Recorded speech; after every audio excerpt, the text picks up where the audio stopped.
අපි ඔයාලට පෙන්වන්න හදන්නේ මේ මාළු මිරිස් ඇට තවන් දා ගන්නකොට මීඩියා එක හදා ගන්න විදිය. අපි ඒකට දාලා තිනවා කොහොබතුයි කර 10යි.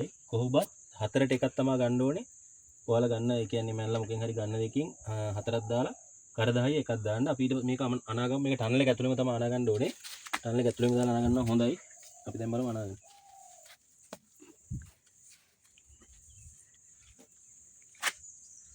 මේ කොහොබත් වොෂ් කරලා අරන් තියෙන්නේ.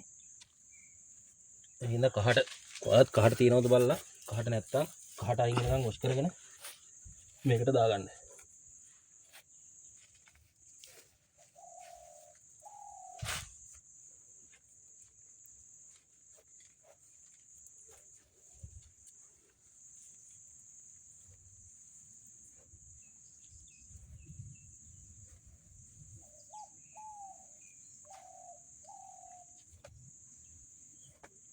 ඔන්න ඔය විදිහට තමයි එන්නේ.